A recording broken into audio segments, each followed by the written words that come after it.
December of 1904, the city of Cleveland, Ohio, did not sleep. 47 banks had extended her credit. $11 million, roughly $400 million in today's money, had passed through her gloved hands. And not a single cent of it was hers to begin with. A heavy-set woman in her 40s, dark eyes, pearl earrings, an expression of absolute, almost theatrical composure. Cassie Chadwick. She's looking directly into the camera as though she knows exactly what you're thinking. She arrived in the most gilded rooms in America carrying a single piece of paper, a promissory note, allegedly signed by the richest man on earth. And for nearly a decade, she didn't just fool bankers, she fooled Wall Street. She fooled the American legal system. She fooled a society that had decided, with ironclad certainty, that a woman, particularly a woman of her class, her background, her audacity, could not possibly be running the longest, most elaborate financial con in Gilded Age history. Because the story of Cassie Chadwick is not simply a story about fraud. It is a story about architecture. The architecture of a society so addicted to the mythology of inherited wealth, so desperate to believe in the divine right of the ultra-rich, that it handed its own vaults to a woman with a forged signature and a very good hat. This is the story of how one woman weaponized the name of Andrew Carnegie, the most famous industrialist in American history, a man built from the bones of immigrant labor and working-class blood, to systematically dismantle the credibility of Wall Street's most powerful men. Elizabeth Bigley was born in 1857 in Eastwood, Ontario, a settlement so small, so economically marginal, that it barely registered on the maps of an era already drunk on westward expansion and industrial promise. She was the fourth of 8 children. Her father, a railway worker. Her world, the particular, grinding exhaustion of respectable rural poverty, where survival masquerades as virtue and want is dressed up as simplicity. But Elizabeth Bigley had a gift, not for labor, not for the kind of dutiful, head-down survival that her class was expected to perform. She had a gift for reading rooms, for understanding with an almost pathological precision what powerful people needed to believe, and then becoming that belief. By her early 20s, she had already cycled through at least 3 aliases. In 1879, she was arrested in Ontario for forgery. She had fabricated an inheritance, convinced the bank she was a wealthy heiress, and extracted credit before the fiction collapsed. She was convicted. She was released on grounds that the court, in its boundless paternalistic wisdom, deemed her not responsible by reason of insanity. Let that phrase sit for a moment. Not responsible by reason of insanity. In the Victorian legal and medical imagination, a woman who committed financial crimes at this scale had only 2 available explanations. She was either a moral deviant, a prostitute, a fallen woman, or she was mad. The possibility that she was simply brilliant was not on the diagnostic table. This is what scholars of gender and legal history now call medicalized exculpation, the institutional reflex to pathologize female transgression rather than prosecute it as competence. The system could not conceive of a working-class woman as a strategic actor, so it handed her an insanity defense, patted itself on the back for its compassion, and sent her home. Elizabeth Bigley filed this information away like a weapon. Over the next decade, she shape-shifted. She became Lydia de Vere, a practicing clairvoyant in Cleveland, who was again arrested for forgery in 1890. She became Madame de Vere, fortune-teller to the socially anxious wives of middling merchants. She married at least twice, possibly more, the historical record deliberately obscured by her own revisions of it. Her marriages were not romantic arrangements. They were what we might now recognize as transactional unions, economic shelter purchased at the price of performance. She performed wifeliness. She extracted stability. She moved on. And then, in 1897, Elizabeth Bigley, now operating as Cassie L. Chadwick, wife of physician Leroy Chadwick, arrived on Millionaire's Row. And she looked at these men, these bankers, these industrialists, these self-appointed custodians of American capital, and she understood something about them that they had never understood about themselves. They were desperate to believe, not in her specifically, in the idea of her, in the reassuring fiction that wealth was genetic, that money recognized money, that if a woman of apparent refinement arrived in their circles with the right clothes and the right references and the right silences in the right places, she must belong there. The Gilded Age did not invent class deference, but it perfected it. And Cassie Chadwick was about to use it as a skeleton key. In November of 1902, a carriage pulled up to Andrew Carnegie's Fifth Avenue mansion. Inside, Cassie Chadwick, accompanied by her attorney, a man named Dylan. She had arranged the visit under a pretext. She needed to deliver something, collect something. The historical record is deliberately vague. What matters is this. She went in. She was inside Andrew Carnegie's home for approximately 15 minutes. When she emerged, she was unhurried, composed.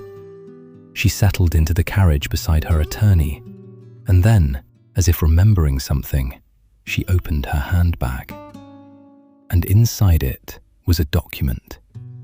She accidentally let it slip into view. Dylan, a reputable lawyer, a man of standing, caught a glimpse of it. He saw a figure. He saw $2 million. He saw what appeared to be a signature.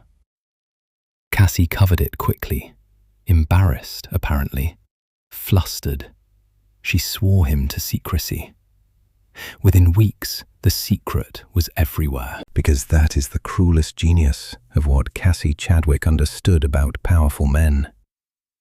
They do not keep secrets that elevate their own importance. Dylan told, and the men Dylan told others. And within the closed, incestuous world of Ohio and New York banking, a story began to circulate. Cassie Chadwick was Andrew Carnegie's illegitimate daughter. She stood to inherit millions. She had promissory notes, possibly more than one, worth between $7 and $13 million. She never said this, you understand. She implied it. She allowed it to be inferred. She deployed, with surgical precision, the art of the strategic omission. The information she withheld was always more powerful than anything she confirmed. Carnegie himself, when later contacted, neither confirmed nor denied knowledge of her. He was 80 years old, infamously press-averse on personal matters, and running one of the most ambitious philanthropic campaigns in American history. He was building libraries across 3 continents. He was not reading Ohio newspapers. And here is where the story becomes not just fascinating, but instructive. Because the banks did not demand proof. The Citizens National Bank of Oberlin, Ohio, extended her credit of $240,000. The Beckwith loan reached $800,000. Wade Park Banking Company, the Boston broker Herbert Newton, bank after bank after bank. Each one told in confidence, each one sworn to secrecy, each one convinced that the very discretion of the arrangement was proof of its legitimacy. Because that is what money does to the imagination. It replaces due diligence with desire. These men did not verify Cassie's claims because they did not want to verify them. They wanted to be the man who had gotten in early, the man who had the Carnegie connection, the man who would be repaid with enormous interest when the old Scotsman finally died. This is a pattern that financial historians now recognize as aspirational credulity, the willingness of credentialed, powerful men to suspend rational scrutiny when the promised return is sufficiently grandiose, and when the person making the promise occupies a social position that feels legitimate. We will return to that word, feels, because it will haunt us. Meanwhile, Cassie was spending, not cautiously, not strategically, operatically. She traveled to Europe and returned with $100,000 in luggage, dresses, jewels, paintings, objects of deliberate conspicuousness. She distributed gifts to acquaintances with the casual generosity of someone who had never needed to count money, because money had always simply been there. She paid her household staff extravagantly. She donated to charities.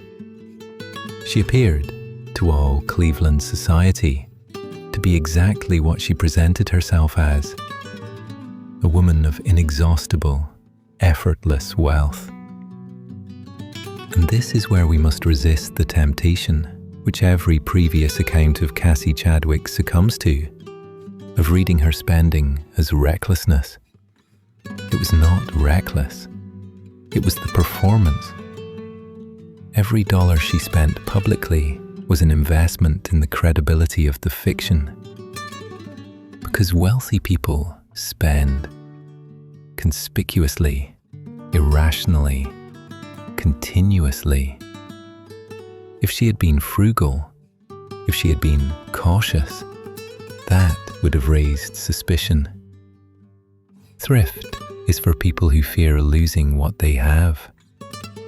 Old money does not fear. Old money simply is. She was not losing control. She was buying time. And she bought nearly a decade of it. The collapse, when it came not from a bank's forensic audit, not from a regulator's investigation, not from any institutional mechanism of accountability. It came from a Boston creditor named Herbert Newton, who had loaned Cassie $190,000 and had grown impatient waiting for repayment. He sued, and in suing, he pulled one thread, and the entire architecture of the illusion, built over 9 years, extended across $11 million, believed by some of the most financially sophisticated men in America, came apart in 72 hours. The trial of Cassie Chadwick, which began in March of 1905, was one of the most attended legal proceedings in American history to that point. And I want you to think about who filled that courtroom. Not the working-class factory workers who had been ground into the foundational wealth of the Gilded Age. Not the immigrant laborers who had built Carnegie's steel mills on 12-hour shifts for wages that could not sustain a family. Not the women locked in the domestic economy of transactional marriage, trading their legal personhood for economic survival. The gallery was full of bankers, lawyers, creditors, journalists who worked for newspapers owned by men exactly like the men on the witness stand. Because here is the fact that every sanitized account of the Chadwick scandal carefully steps around. The same year that Cassie Chadwick was building her web of credit in Cleveland, 1892, Andrew Carnegie's Homestead steel plant was the site of one of the bloodiest labor confrontations in American history. Carnegie had slashed wages. Workers had struck. Carnegie had hired 300 Pinkerton agents. 7 workers were killed. The strike was broken. Carnegie was in Scotland. He let his partner, Henry Clay Frick, handle it. He was never held accountable. Andrew Carnegie built 2,509 public libraries. He is remembered as a philanthropist of historic generosity. He is not remembered, not in mainstream history, not in the commemorative plaques, not in the schools that bear his name, as a man whose fortune was extracted from the bodies of workers who were denied the right to organize, to negotiate, to survive with dignity. Cassie Chadwick used a myth, but the myth itself was built on something real. The absolute, unquestioned cultural authority of men like Carnegie. The religious conviction, shared by banks, courts, newspapers, and ordinary Americans, that men who accumulated this kind of wealth were not merely rich. They were ordained. They were proof of a meritocratic universe. They were evidence that the system worked. Cassie Chadwick did not steal from a person. She stole from a theology, and the reason the banks gave her $11 million is the same reason the Gilded Age worked for the men at the top of it, because everyone downstream was incentivized to believe. Because the entire architecture of American capitalist society in 1900 rested on the premise that Carnegie-level wealth was legitimate, and that proximity to it was the greatest form of financial security available. She didn't exploit a weakness in the system. She exploited its core belief. At trial, the prosecution made a strategic decision that tells us everything about what this case was really about. They did not charge her primarily with defrauding banks. They charged her with defrauding specific men, individual creditors. The frame was personal. The language was of individual victims, wronged, respectable, deceived gentlemen, rather than a systemic indictment of a financial culture that had been structurally incapable of scrutinizing a woman who spoke the language of inherited wealth. The jury was, of course, entirely male. This was not incidental. The question of how Cassie had done this, the question of what institutional failures had made it possible, was never seriously examined in court. Because examining that question would have required the financial establishment to look at itself, to ask, why did we not verify? Why did we extend $11 million on the basis of a secret a lawyer told us about a document he glimpsed for 30 seconds in a carriage? The answer was too humiliating and too structurally indicting. Instead, the press and the prosecution constructed Cassie Chadwick as a monster, not a financial genius, not a product of a system that had left women of her class with precisely 2 economic options: dependent marriage or creative transgression.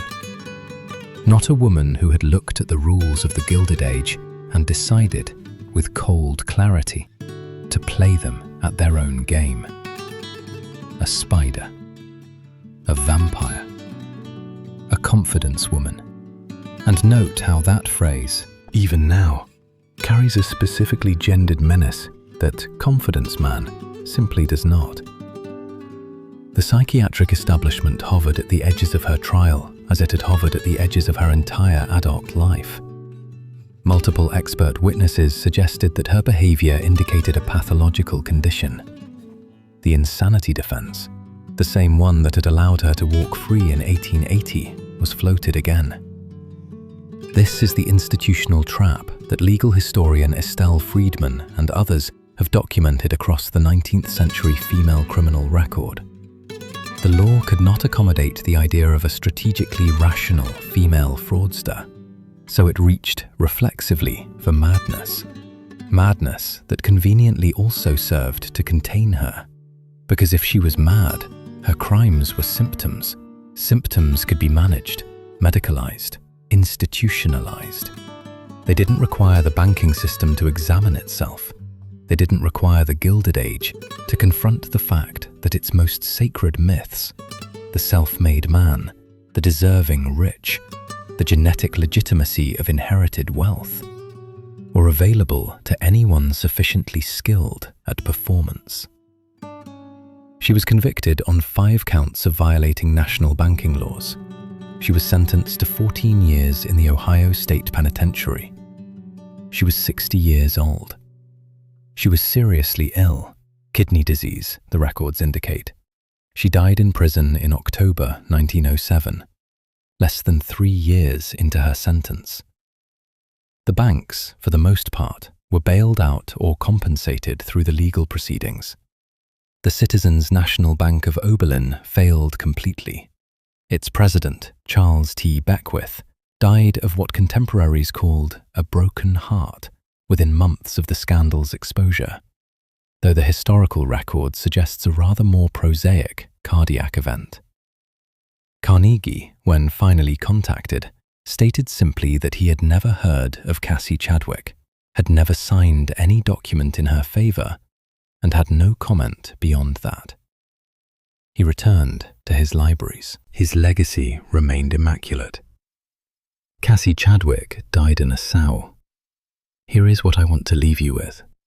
In 2024, a man named Sam Bankman-Fried was sentenced to 25 years in prison for orchestrating an $8 billion fraud, one of the largest financial crimes in American history. He had stolen from customers, from investors, from the entire architecture of trust that a new financial technology had been trying to build. Before his arrest, he had been celebrated, profiled. The profile pictures were flattering. The magazine covers were laudatory. He was a genius disruptor, a visionary. He appeared before congressional committees and was treated with the careful deference reserved for people whose wealth is so extreme it begins to read as expertise. We are living in the second Gilded Age. The names have changed. The industry has changed. The aesthetics have changed. We've traded top hats for hoodies, mansions for campuses, society orchestras for TED stages. But the underlying theology is identical. We believe in the divine right of those who accumulate at scale. We do not scrutinize them. We ask them to save us. We extend them credit, financial, moral, political, that we would never extend to a woman from rural Ontario with a forged promissory note and 12 hats. Cassie Chadwick understood something about power that power has never been willing to admit about itself. It is maintained by performance. The difference between Andrew Carnegie and Cassie Chadwick was not, ultimately, virtue. It was not merit. It was not the righteous application of talent to opportunity. It was who the system decided to believe.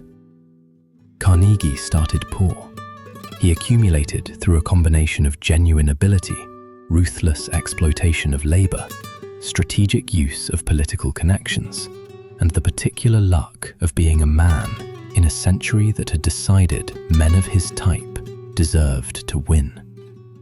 Cassie Chadwick started poor. She accumulated through a combination of genuine ability, ruthless exploitation of institutional credulity, strategic use of social performance, and the particular bad luck of being a woman in a century that had decided women of her type deserved to be contained.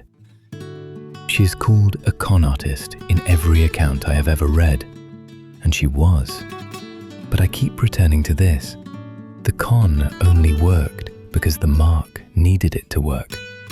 Because $11 million of Gilded Age capital flowed toward her, not in spite of rational skepticism, but because a society organized around the worship of inherited wealth required the story she was telling to be true.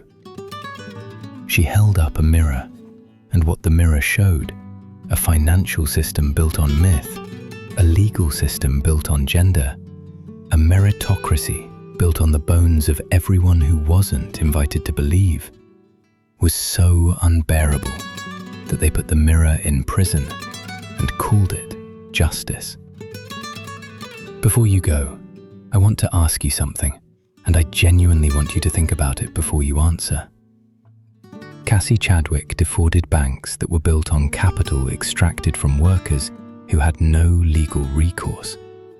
She used the name of a man whose fortune was built on broken strikes and suppressed wages. She was caught, convicted, and died in prison. The banks were compensated. Carnegie's legacy was never touched. So here is my question for the comments. Was Cassie Chadwick a criminal who deserved her punishment? Or was she a working-class woman who found the one crack in a system designed to keep her invisible and simply had the audacity to walk through it? And if the answer is somewhere in between, what does that tell us about who the Gilded Age was actually designed to protect? I'll be reading every comment. See you in the next one.